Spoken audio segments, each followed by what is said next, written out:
अस्सलाम वालेकुम, नमस्कार, सत श्री अकाल एंड गुड इवनिंग। मैं हूं आरजू कासमी और आप देख रहे हैं फेस ऑफ। फेस ऑफ में आप देख रहे हैं कि हमारे साथ तारड़ साहब भी हैं, जिन्हें आप देखते रहते हैं। साजिद तारड़ साहब, बहुत शुक्रिया कि आज आप आए, थैंक यू सो मच। और भारत से हम थैंक यू सो मच। और सबसे पहले मेरे लिए it's quite an honour that I am sitting with colonel Dalvir Singh. मैं और साडी पंजाबी च मेरी निੱਘी जी सत श्री अकाल, मेरा प्यार, नमस्कार। और वेखण वाले सारे नूं सलाम। Is such a beautiful personality, intellectual. My hat off to him. बिल्कुल। और हमारे साथ भारत से जी कर्नल दानवीर सिंह हैं। बहुत शुक्रिया सर कि आपने भी ज्वाइन किया। और यकीनन लोग जो है बहुत एक्साइटेड होंगे आप दोनों को एक साथ देखकर। और हम बात आज करेंगे हिंदुस्तान पाकिस्तान की, लेकिन थोड़ा सा अलग हटके, एक तरह की वो जो लड़ाई झगड़े होते हैं वो नहीं होंगे। तो सबसे पहले मैं कर्नल दानवीर आपकी तरफ चलूंगी।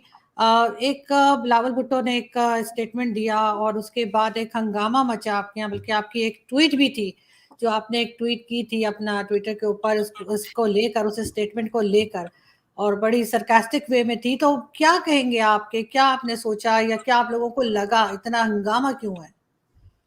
देखिए, बिलावल भुट्टो के स्टेटमेंट एक जगह पे है और जो रिएक्शंस पाकिस्तान में देखने को मिल रहे हैं एंड साइमल्टेनियसली जो रिएक्शंस इंडिया में देखने को मिल रहे हैं, आई थिंक ये पूरा डोमेस्टिक पॉलिटिक्स का खेल न्यूयॉर्क में खेला गया। क्या उससे रियल और रियल पॉलिटिक्स में फर्क पड़ेगा? क्या उससे पाकिस्तान की स्टैंडिंग इंप्रूव होगी? क्या पाकिस्तान की इकोनॉमिक सिचुएशन इंप्रूव होगी? क्या इंडिया की स्टैंडिंग और प्राइम मिनिस्टर मोदी की कम होगी? इस पर सवाल है और इसका सीधा सा आंसर है कि ऐसा कुछ भी नहीं होगा। दोनों तरफ, इंडिया के अंदर भी हमने देखा कि कैसे बीजेपी का एहतजाज हुआ, प्रोटेस्ट हुए, और यहाँ भी एक पॉइंट कन्वे करने की कोशिश करी गई with in the country. And simultaneously मैं देख रहा हूं कि 24 घंटे के अंदर अंदर पाकिस्तान के अंदर भी बिलावल भुट्टो को लॉन्च पैड से, मतलब ऐसा लगा कि ये लॉन्च पैड था और यहाँ से प्रोजेक्ट कर दिया गया है। तो जो फोटोग्राफ डाली थी पीपल्स पार्टी के हैंडल ने, जिसमें बहुत बड़ा इज्तिमा इकट्ठा हुआ है और झंडे वंडे लहराए जा रहे हैं, और मतलब कि it appeared as if it is a victory march. Now मेरा पॉइंट ये है कि जैसे ही आप लार्जर डिबेट को छोड़कर और आप रीजनल और सब रीजनल लेवल पर आ जाते हैं, पार्टी पॉलिटिक्स में आ जाते हैं, तो इसका मतलब ये है कि you are missing a point big time. तो ये मेरा पॉइंट है। और मैं यहाँ पर भी बात कर रहा हूं कि बीजेपी को इसका ना तो प्रोटेस्ट करना चाहिए था, ना इसके ऊपर कोई कॉग्निसेंस लेना चाहिए था। बिकॉज ये सारी चीजें जो भी बात करी हैं, चाहे वो जयशंकर जी ने करी हो, चाहे वो बिलावल साहब ने करी हो, they are historical things, they are the things of the past. And now when you are talking in United Nations in a different perspective, मेरे ख्याल से वो कॉन्टेक्चुअलाइज नहीं होता है। और जब वो कॉन्टेक्चुअलाइज नहीं होता है तो आप समझ लीजिए कि ये फोकस जो है डोमेस्टिक पॉलिटिक्स की तरफ है। और आरजू जी, मैंने कल आपको बताया था कि जहां तक हमारी पॉलिटिक्स का सवाल है, बीजेपी जो कि राइट विंग पार्टी है, जब बिलावल भुट्टो ऐसा शो करते हैं कि वो इंडियन मुस्लिम्स के हितैषी हैं, तो बीजेपी एंड बीजेपी के जो सपोर्टर्स हैं वो उसको ऐसे प्रोजेक्ट करते हैं कि देखो हमारे जो मुसलमान हैं इनके हितैषी ये है। That means there is a consensus between the two parties. तो जो बेचारे मुसलमान इंडिया में रहते हैं उनकी सिचुएशन जो है वो खराब हो जाती है। ये प्यार मोहब्बत वाला काम नहीं है। अगर आपको इंडियन मुसलमानों से इतना प्यार था तो आप मुहाजिरों को इज्जत दें, मुहाजिरों को रिस्पेक्ट दे दें, उनको बराबर, उनको आज भी आप मुहाजिर कह रहे हैं। और जो हमारे जो पंजाबी भाई पंजाब से इधर आए हैं उनको तो हम रेफ्यूजी नहीं बोलते, वो चेंज हो गया। सो जो ये जो पॉलिटिक्स खेली जा रही है, जो लोकल गली मोहल्ले और सूबे की जो पॉलिटिक्स है, ये आप न्यूयॉर्क में खेल रहे हैं, इसका कोई फायदा नहीं होगा, इसका बल्कि नुकसान होगा। बिल्कुल ठीक। और क्या कहेंगे ताड़ साहब, आपको लग रहा है कि वाकई बिलावल भुट्टो ने गलत तरीके से बात की और इसका नुकसान होगा, जैसे देखिए, कर्नल दानवीर कह रहे हैं? जी आरजू, मैं दो पहले तो मैं बिलावल भुट्टो साहब का बोलना चाहूंगा, फिर मैं डॉक्टर जयशंकर साहब का, और फिर मैं उसमें अपनी पर्सनल ओपिनियन देना चाहूंगा। लेकिन मैं कर्नल साहब की चीजों से एग्री करता हूं बिल्कुल, डेफिनेटली इसमें से निकला कुछ भी नहीं है। ये सिर्फ इसको डोमेस्टिक पॉलिटिक्स के साथ अटैच करके अब पॉइंट स्कोरिंग की गई। अब मैं सबसे पहले तो ये पूछना चाहूंगा, बिलावल भुट्टो साहब, जब अब उनका अपना सूबा जो है, वो 4 करोड़ लोग उनके सैलाब ज़रगान है, वो खुले आसमान के नीचे बैठे हैं, वो 9 दिन यहाँ पे क्या कर रहे हैं? एक तो उनको यहाँ आना ही नहीं चाहिए था, कंट्री बैंकरप्सी के सर पे पहुंचा हुआ है, और वो 35 मुल्कों के दौरे के बाद अमेरिका पहुंच गए। अब वो यहाँ पे आके सिर्फ अपने आप को पोर्ट्रे कर रहे हैं एज ए वजीर आजम, नेक्स्ट वजीर आजम।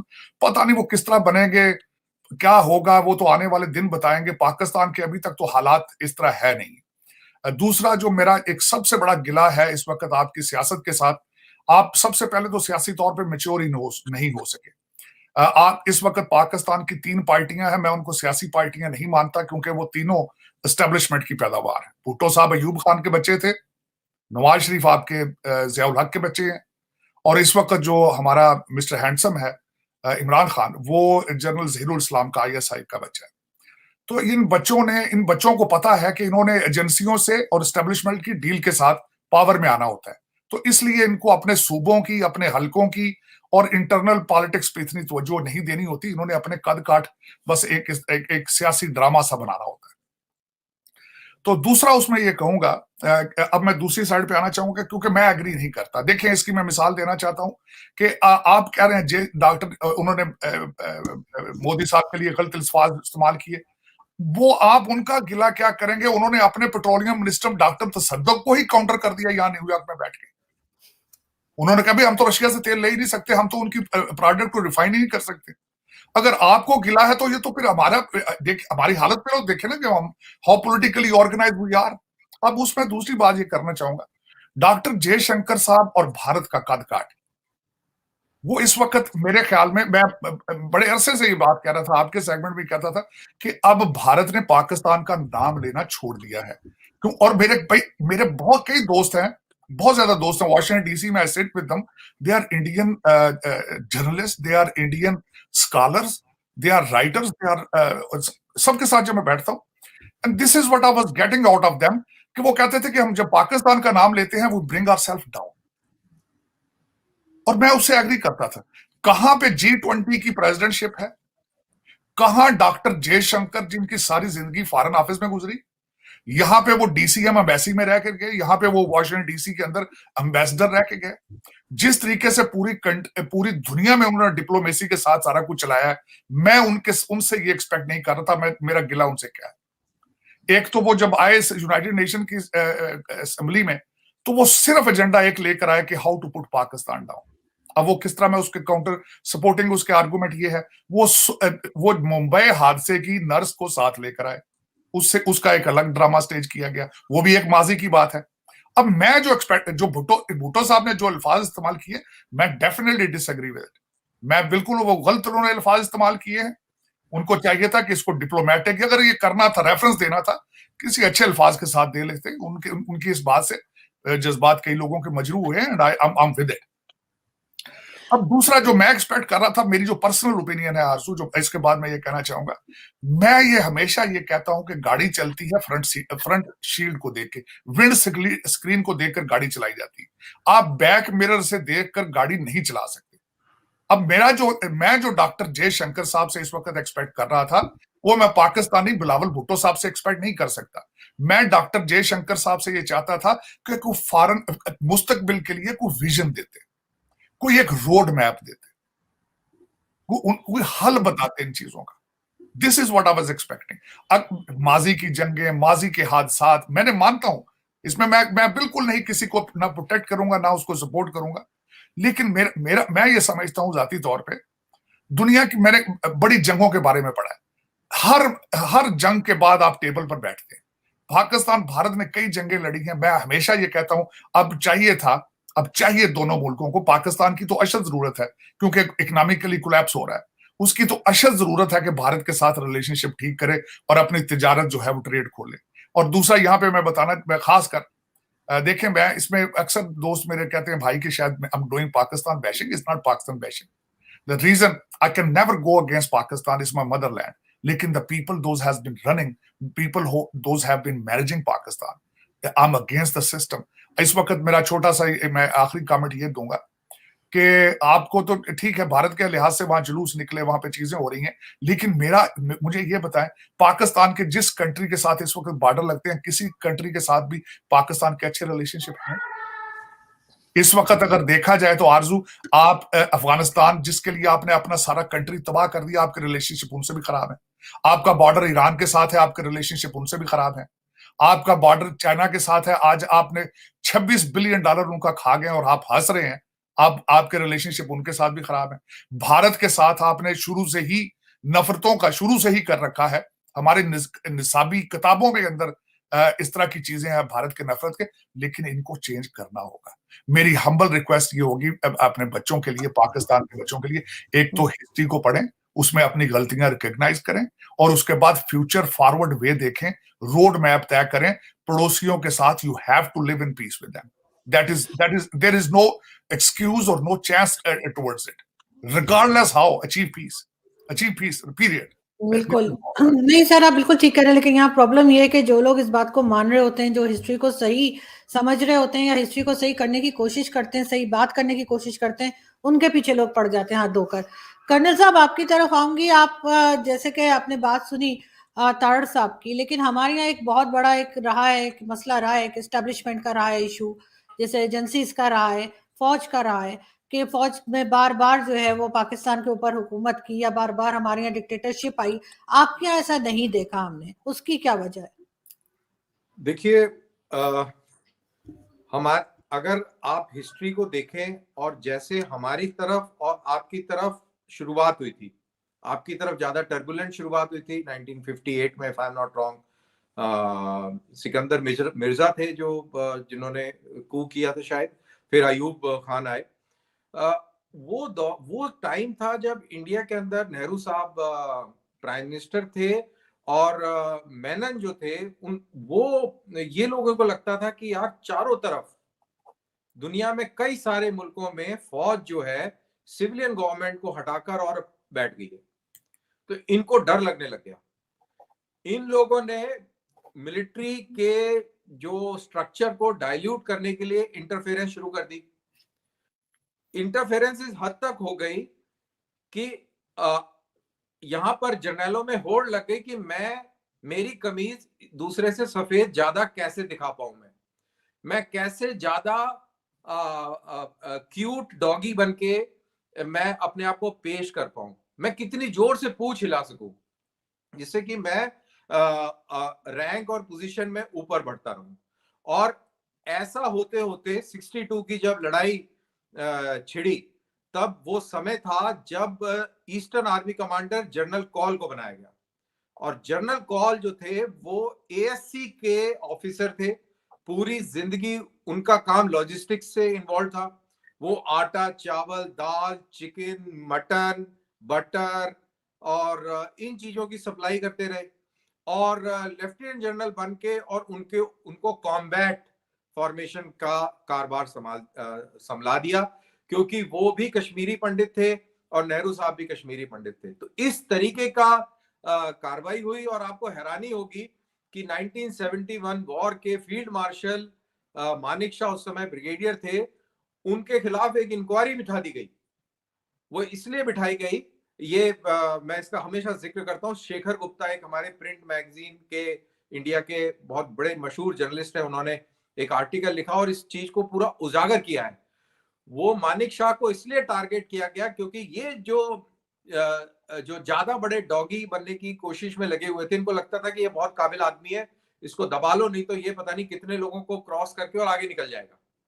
तो ये हालात थे हमारे 1962 लड़ाई के दौरान, इंक्लूडिंग हमारे चीफ जनरल थापर, वो भी एक पॉलिटिकल प्रोजिनी थे। तो शिकस्त हुई, बहुत ही जबरदस्त शिकस्त हुई, शर्मनाक शिकस्त हुई।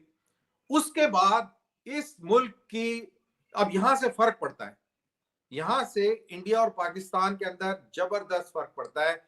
इस पॉइंट पर भारत के अंदर डिबेट हुआ, डिस्कशन हुआ, गली गली में हुआ, पार्लियामेंट में हुआ और बच्चे बच्चे के बीच में हुआ।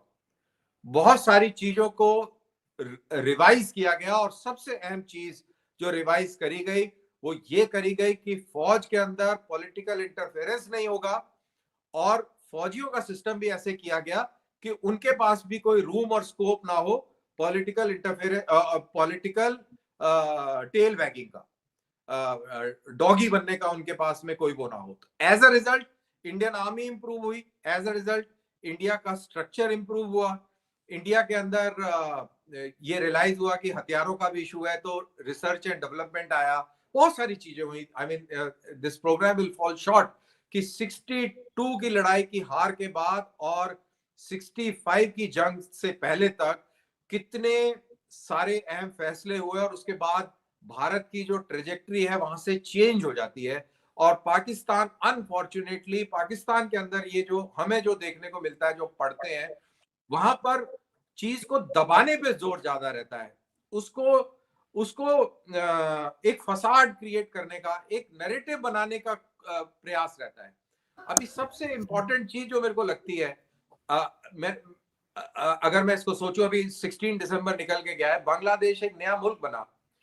71 से पहले ये ईस्ट पाकिस्तान था, नजरिया पाकिस्तान नाफिज था और भारत का उसी तरीके से वो एक दुश्मन था, जैसे मतलब पाकिस्तान एक दुश्मन के तौर पर भारत को ट्रीट करता है। लेकिन 71 के बाद में बांग्लादेश ने नजरिया पाकिस्तान छोड़ के नजरिया बांग्लादेश लेके आ गए।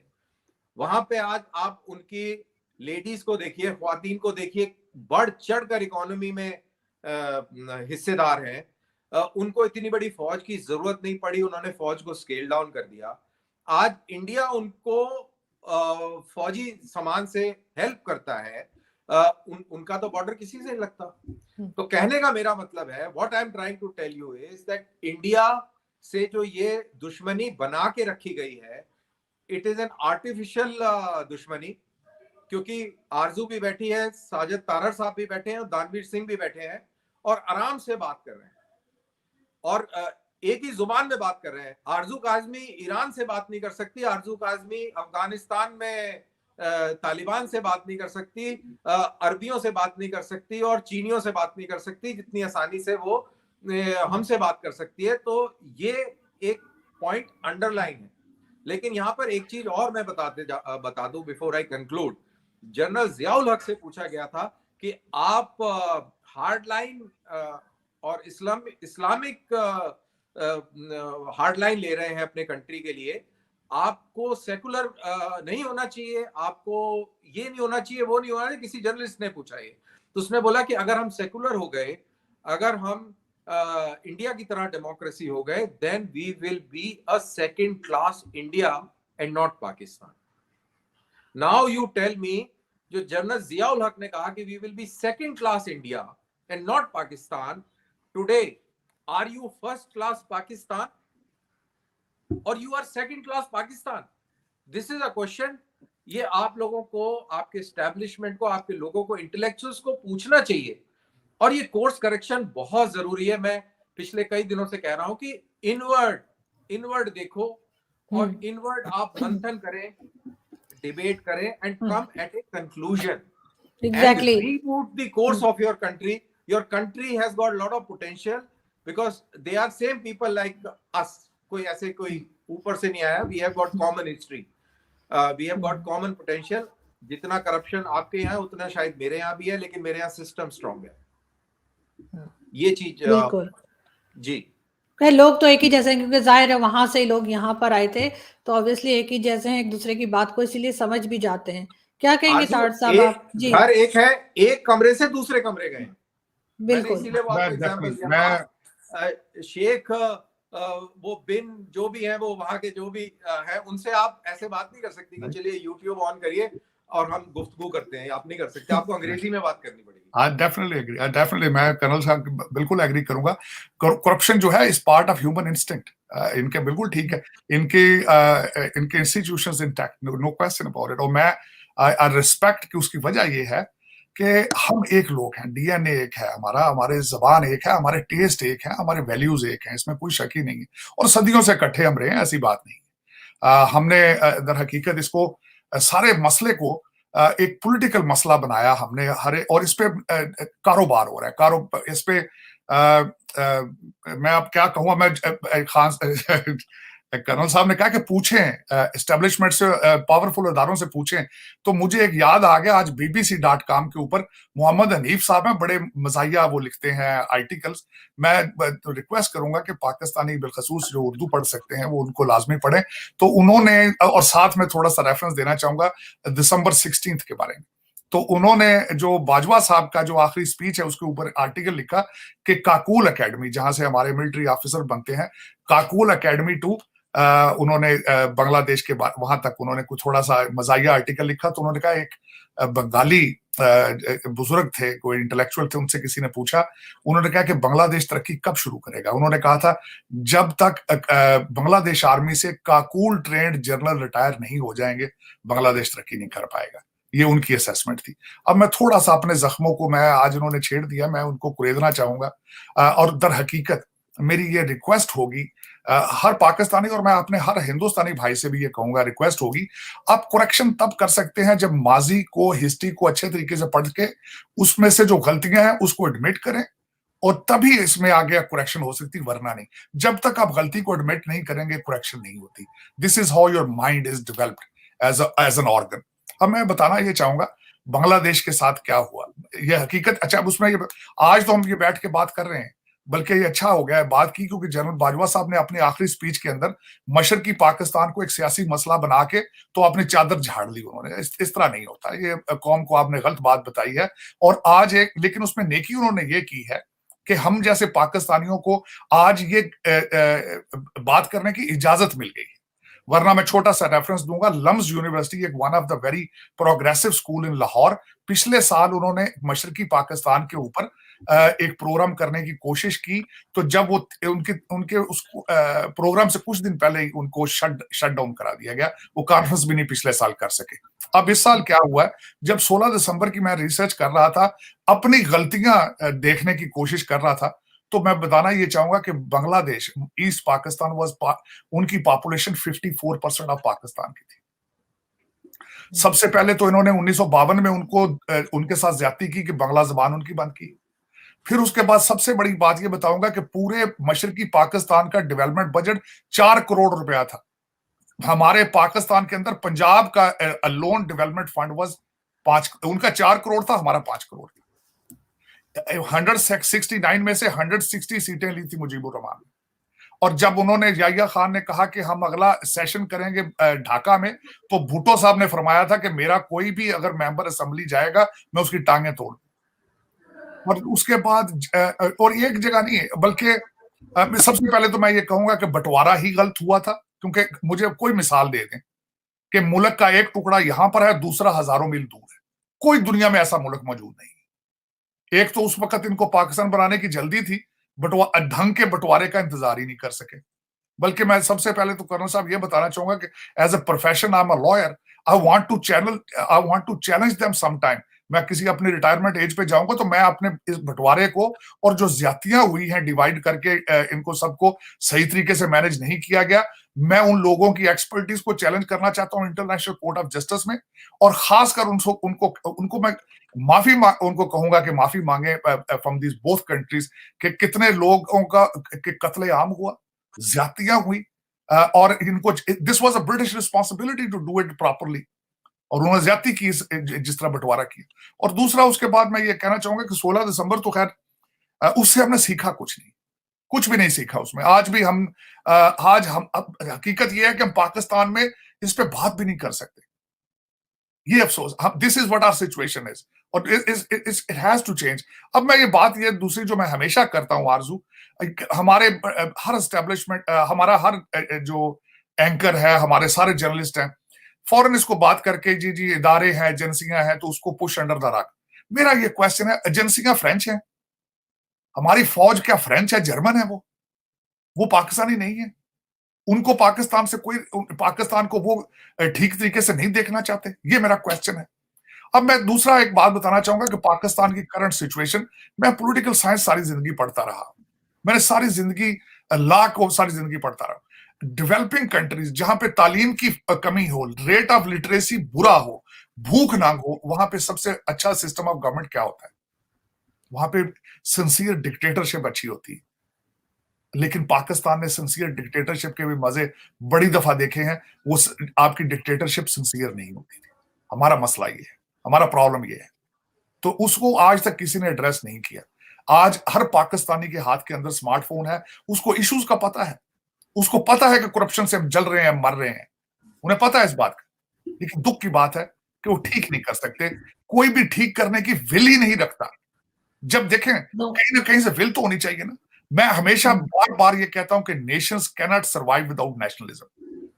देखें दुनिया के अंदर सारी हर कंट्री के अंदर नेशनलिस्ट पिछले दिनों में नेशनलिस्ट मूवमेंट चली थी। डेमोक्रेसी के अंदर इस वक्त फ्लास आ चुके हैं, सोशल मीडिया के साथ कैचअप नहीं किया जा रहा, कंट्रोल्ड डेमोक्रेसीज आ रही है पूरी दुनिया के अंदर।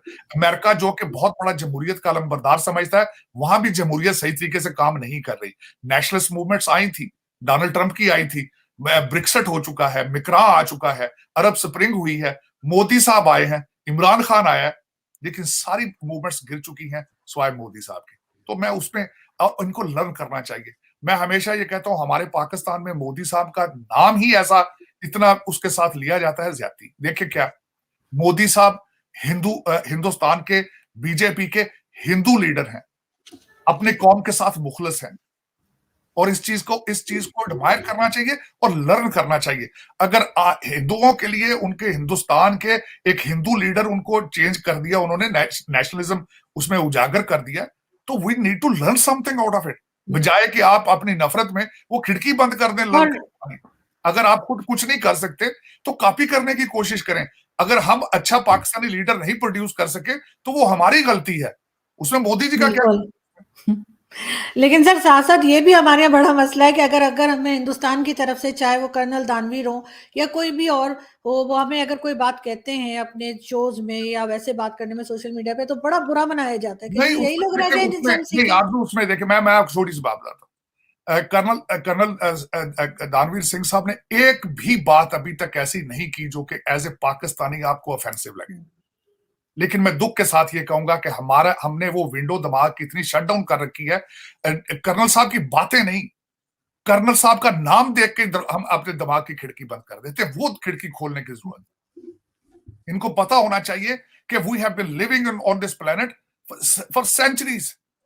इस्लाम बाद में आया, यहाँ पे पाकिस्तान बाद में बना, और दूसरा सबसे बड़ी पाकिस्तान बनाने की मूवमेंट बंगालियों ने शुरू की थी जी, जिनको आपने पाकिस्तान से निकाल दिया। मैं अगर कर्नल साहब आपकी तरफ आऊं और आपसे अगर मैं ये पूछना चाहूंगी कि आप देख रहे हैं कि पाकिस्तान हर तरफ से मुसीबत में फंसा हुआ है, चाहे वो अफगानिस्तान का बॉर्डर हो जिनके साथ हम बड़े अच्छे से रहे और जिनकी गवर्नमेंट बनाई, सब कुछ किया, तो आपके ख्याल से कि ये सिचुएशन कैसे हैंडल की जा सकती है, इस चीज को कैसे डिफ्यूज किया जा सकता है, या अपनी बॉर्डर को हम कैसे सिक्योर कर सकते हैं तालिबान से भी और टीटीपी से भी? चले इसको मैं ऐसे बताता हूं कि जो फौज की जो ट्रेनिंग होती है वो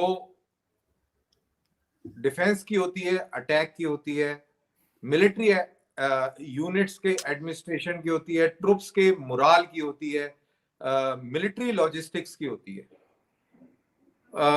सिविलियन गवर्नमेंट को चलाने की ट्रेनिंग नहीं होती, डिस्ट्रिक्ट कलेक्टर और कमिश्नरी कैसे चले उसकी ट्रेनिंग नहीं होती, अदलिया और अदालतें कैसे चलनी चाहिए उसकी कोई तरबियत नहीं दी जाती, और आपके पुलिस थाने कैसे चलें उसकी कोई ट्रेनिंग नहीं होती। तो मेरा कहने का मतलब यह है कि जब आप उसके अंदर आपकी सलाहियत ही नहीं है, आपकी कैपेबिलिटी नहीं है और आप उसके अंदर घुसे हुए हैं, तो नेचुरल सी बात है कि कहीं मिस स्टेप होगा ना। और फौज के अंदर काम करने का तरीका बड़ा सिंपल है। जब सीनियर बोलता है कि सूरज यहां से उग रहा है तो सारे नीचे बोलते हैं yes sir, 3 bags full, Johnny Johnny yes papa. तो ये जॉनी जॉनी यस पापा वाली जो आदत है, अब आप जिसको ये सुनने की आदत है कि जॉनी जॉनी यस पापा, बाबा baa baa black sheep, 3 bags full, उसको बोल दे कि अब आप मुल्क चलाएं। तो जहां भी कोई जैसे ये तारड़ साहब ने बताया कि लाहौर की कोई यूनिवर्सिटी है जहां पर एक डिस्कशन कराना चाह रहे थे, उसको शट डाउन कर दिया गया, क्योंकि वो जॉनी यस पापा नहीं बोल रहा था, वो नहीं बोल सकते वो, और वो जनरल साहब को सुनने की आदत नहीं है। लेकिन जनरल साहब की ईगो इतनी बढ़ गई है कि वो बर्दाश्त नहीं कर सकते कि कोई मेरे को ये बोले कि सूरज ईस्ट से उगता है, वेस्ट से नहीं उगता है। तो ऐसा नहीं, तो ये एक पॉइंट जो मैं यहाँ पे ये कहने की बात कर रहा हूं कि पाकिस्तान की जो मिलिट्री है, जो भी मेरे को समझ में आता है, जो भी मैं सोशल मीडिया पे देखता हूँ, आर्टिकल्स पढ़ता हूँ, आपके इंटेलेक्चुअल्स द्वारा लिखी गई किताबें पढ़ता हूँ, और इंटरनेशनल जो लिटरेचर पढ़ता हूँ, उससे ये है कि there has been an unnecessary intervention to protect themselves. तो ये जो अफगानिस्तान के ऊपर ये जो बॉर्डर पे जो एक्शन चल रहा है, अगर आप इसकी तह में जाएं तो आपको ये पता लगेगा कि आपके पास पठानों के होने के बावजूद आपने पख्तून वली नहीं पढ़ी, आपको पता ही नहीं है कि पख्तून वली क्या है और उसका सेंटीमेंट क्या है। मैं यहाँ पर एक उदाहरण देना चाहूंगा। उदाहरण, गफ्फार खान गांधी थे, उनके लड़के से पूछा गया, 15 साल हो गए थे पाकिस्तान को आजाद हुए, उनसे पूछा गया कि आर यू अ पाकिस्तानी और आर यू ए पठान और you are a Muslim first. तो ही सेड कि मैं 5000 साल पुराना पठान हूं, मैं 1400 साल पुराना मुसलमान हूं, और मैं 15 साल पुराना पाकिस्तानी हूं। So you haven't understood that. आपने वो वाले गेम खेले और उस गेम के चक्कर में आप बेसिक चीज भूल गए। एज अ रिजल्ट वो आपको हिट बैक कर रही है।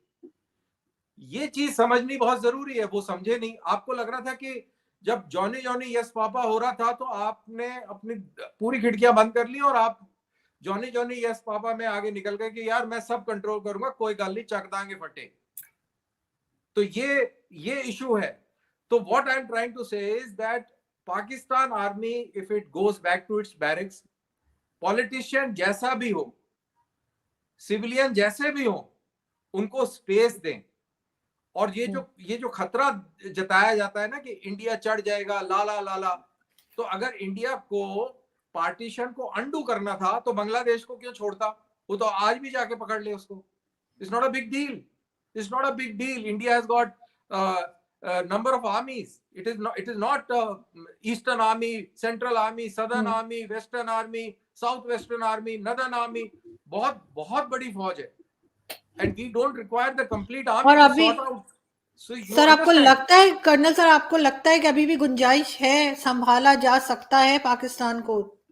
ये तो आप लोगों को करना है ना, दिस इज योर जॉब। नहीं करना तो हमें, लेकिन आपको लगता है जो इकोनॉमी की हालत है, जिस तरह से फॉरेन पॉलिसी चल रही है, जो स्टेटमेंट्स आ रहे हैं, जब मैं आप हो गए, कमर चीमा साहब हो गए, साजिद तारर साहब हो गए, ऐसे बहुत सारे यूट्यूबर्स को देखता हूँ, और जब वो लोगों से बात करते हैं, जब तो मेरे को लगता है कि कहीं ना कहीं डिस्कशन और डिबेट का रूम पाकिस्तान के अंदर है, मौजूद है। जब मैं ट्विटर को देखता हूँ, लोग साइड्स ले रहे होते हैं और आपस में एक दूसरे के साथ में चल रहा होता है, दैट इज डिबेट। चाहे वो अनपार्लियामेंट्री हो जाए कभी या जो भी कुछ है, but that's a debate, discussion हो रहा होता है। और अगर फौज पीछे हट जाए, लोगों को मैं कह रहा हूं कि गालम गलौज होने दो, एक दूसरे के बाल खींचने दो, एक बार कर लें दो, आप कर लें, और उसके बाद में जब आप थक जाएंगे तो फिर आप टेबल पे बैठेंगे, फिर आप उसमें से चीज निकल के आती है। और ये ऐसी बात नहीं कि ये वहां पे हो रहा है, यहाँ पे हो चुका है। मैंने C-52 से पहले का हवाला दिया है, इट इज इमर्जिंग। या बिल्कुल। लास्ट में तारड़ साहब, लास्ट में मैं आपका कमेंट लेना चाहूंगी, क्या कहेंगे आप? कुछ गुंजाइश है हमारे पास सीखने की या संभल जाने की?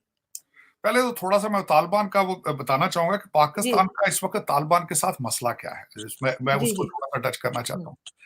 इस वक्त तालिबान अफगानिस्तान के अंदर, तालिबान के नहीं, अफगानिस्तान के अंदर पाकिस्तान से उतनी ही नफरत की जाती है जितनी बांग्लादेश के अंदर पाकिस्तानियों के लिए नफरत। आपको उसका ग्रास रूट ढूंढना पड़ेगा कि वजह क्या है, कहां you have failed, where. Taliban आपने खुद बनाए थे, हु आर तालिबान, तालिब, ये सारे पाकिस्तान के मदरसों के पड़े हुए हैं ये सारे। और सबसे पहले आपके प्रोग्राम में रेफरेंस दिया था, शेख रशीद साहब ने अपने दौरे इक़्तिदार के अंदर उन्होंने कहा था इस्लामाबाद के आसपास 5000 तालिबान की फैमिलीज रहती हैं। आप खुद अंदाजा लगा लें आपका रिलेशनशिप उनके साथ क्या है। व्हाट वेंट रॉन्ग, वहां दर हकीकत उनके ज़हन में ये बात है, वो किस तरह आई है कि आपने उनको बेचा, हमेशा बेचा, आप अमेरिकन के सामने बेचते हैं उनको, ये उनके ज़हन में बात है। आपने उसको सर्टिफाई किया, परवेज मुशर्रफ साहब की किताब के अंदर उन्होंने खुद लिखा है कि हम लोगों को पकड़ पकड़ के बेचते रहे, वो गुटानमो बे में थे। ये आपकी वैल्यू। दूसरा, उन्होंने बार बार कहा है कि आप हमारे लिए पैसे ना मांगें। आपको इशारा भी उन्होंने दिया, जब अमेरिकन वहां से निकल रहे थे एयरपोर्ट पे, उनके काबल के एयरपोर्ट को मैनेज करना था, तो उन्होंने टर्किश के साथ बात करनी शुरू कर दी। फिर इस वक्त वो कतर की झोली में है, वो आपको ये भी नहीं चाहते कि आप उनकी बात करें, दुनिया से उनका केस लड़ें। अब दूसरी तरफ भारत ने वहां पे क्या किया, भारत ने वहां पे बहुत ज्यादा प्रोजेक्ट किए और ह्यूमैनिटेरियन बेसिस पे प्रोजेक्ट किए, बगैर किसी लालच के प्रोजेक्ट किए, उनकी सड़कें बनाई, उनकी असेंबली की बिल्डिंग बनाई, उनकी पुलिस और फौज को ट्रेनिंग देते। तो उसके साथ ये डिफरेंस है, आज Taliban is looking up to Bharat, Qatar, और दे आर अगेंस्ट यू। वही लोग जो आपके हाथों के ट्रेंड हैं, अब आपके पीछे हैं। सबसे बड़े जो उनको इश्यूज हैं वो बॉर्डर के ऊपर इश्यूज हैं, तोरखम है, चमन बॉर्डर है, उसके ऊपर इश्यूज हैं, और वहां पे आपके करप्शन इतनी है पाकिस्तानी साइड पे कि वहां पे ये अंडरस्टूड समझा जाता है कि जो बंदा वहां बॉर्डर पे 6 महीने ड्यूटी कर ले वो करोड़पति बन जाता है। This is not I am talking about, this is on ground reality. और वहां पे आपने यकलख्त वीजे बंद कर दिए उनके, यकलख्त बॉर्डर बंद कर दिया, और फिर डिस्क्रिमिनेशन की। कंधार का जो रेजिडेंट है, he can come to Pakistan without visa, वो आपने सिर्फ एक कार्ड दिखाता है, आ जाता है। दूसरे लोगों के लिए आपने वीजे कर दिए। तीसरी बात आपने ये की है कि ला के बॉर्डर पे उनकी खवातीन को, उनके लीडरान को जमीन पे बिठा देते हैं आप। उनको ये गिला है कि हमारे जो बुजुर्ग हैं, हमारे जो लीडर हैं, उनके साथ उनकी तौहीन की जाती है। तो ये इस तरह की कई चीजें हैं जो इस वक्त इश्यूज बन रही हैं, लेकिन इसका भी देखें, हर चीज को ठीक करने के लिए विल होनी चाहिए। आरजू, मैं आज आपको गारंटी ये कर देता हूं, आप ये कहें कि भारत के साथ रिलेशनशिप ठीक करने हैं, डायलॉग शुरू करना है, इट इज पॉसिबल। कभी भी मैं समझता हूं डिप्लोमेसी के अंदर कोई कभी हमेशा दरवाजे खुले होते हैं। It's up to you how you achieve it.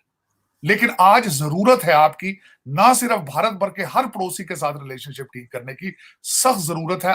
If you want to move forward, अगर आप तरक्की करना चाहते हैं, आपको अगर ये कहने में शर्मिंदगी है कि भारत हमारा बड़ा भाई है, तो इसको एक्सेप्ट कर लें, कोई ऐसी बड़ी बात नहीं। Bharat has advance achieved, nothing wrong with it, they have done it, this is reality. उनसे लर्न करें। लर्न तभी होगा जब नफरतों को छोड़ेंगे आप। सर हम तो बार बार बताते हैं हमारे पास एटम बम है, आज फिर शाजिया मरी ने कहा है। वो पीरियड, वो भी माजी की बात है। आरजू, जब आगे जाना हो तो फिर इन चीजों को भूलना पड़ता है, छोड़ना पड़ता है। वो तुमने मुझे थप्पड़ मारा था, मैंने आपको थप्पड़ मारा था, इनसे आगे जाना होगा। आप you don't have any choice. Pakistan doesn't have any choice, period. मैं बता रहा हूं, आप कैसे भी सेटल करें, you have to come with the terms, you have to come with the terms. अब उसमें जो बात आपने कहा कि पाकिस्तान के अंदर चांसेस, पाकिस्तान में सिर्फ करने के चांसेस सिर्फ एक इंस्टीट्यूशन के पास है, अनफॉर्चुनेटली, और वो हमारी फौज है। इसमें शक ही कोई नहीं। देखिए, उसमें मैं कर्नल साहब से मैं अर्ज ये करना चाहूंगा, जब 76 साल 76 ईयर्स एक इंस्टीट्यूशन ने पाकिस्तान को मैनेज किया, एक इंस्टीट्यूशन, सिर्फ एक इंस्टीट्यूशन, हमारी असेंबलियां, हमारी जुडिशरी, हमारी एडमिनिस्ट्रेशन, हर चीज उन्होंने मैनेज की हो, तो एक दिन में वो न्यूट्रल किस तरह हो जाएंगे? एक दिन में न्यूट्रल हो नहीं सकते। हाँ, ये एक मुसलसल कोशिश है कि कई आर्मी चीफ आए और इसी बात पे वो स्टिक करें।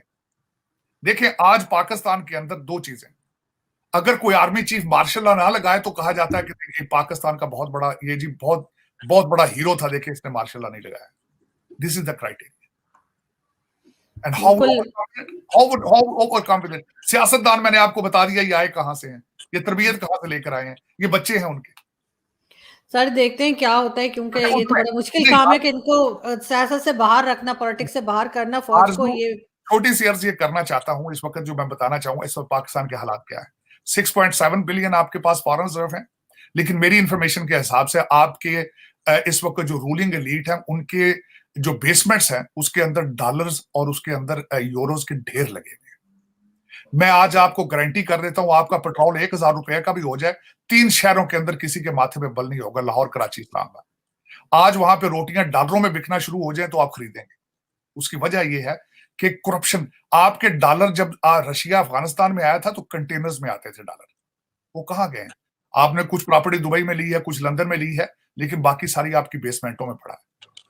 आप मिफ्ता इस्माइल साहब और कई हमारे फाइनेंस मिनिस्टर ये कह चुके हैं कि हाँ, लगता है हमारे पास 6.7 बिलियन है, लेकिन हमारी अनअकाउंटेड पैसा हमारे पाकिस्तान में बहुत ज्यादा है।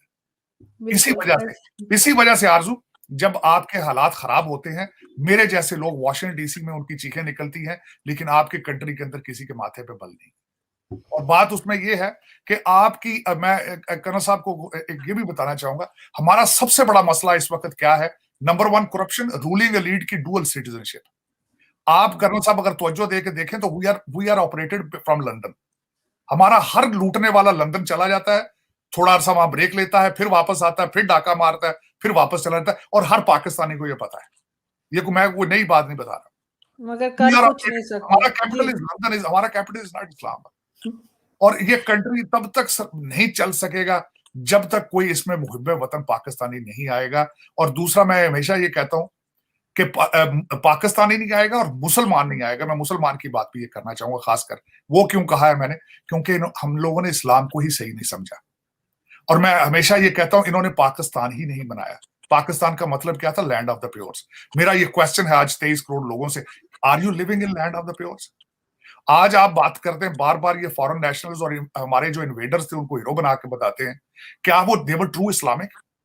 वो यहाँ पे कहा जाता है जी इस्लाम लेकर आए थे। हमारी हिस्ट्री की किताबों में ये लिखा है, वो हर एक बंदा अल्कोहल ड्रिंक करता था, हर एक के हरम के अंदर 300-300 औरतें होती थी।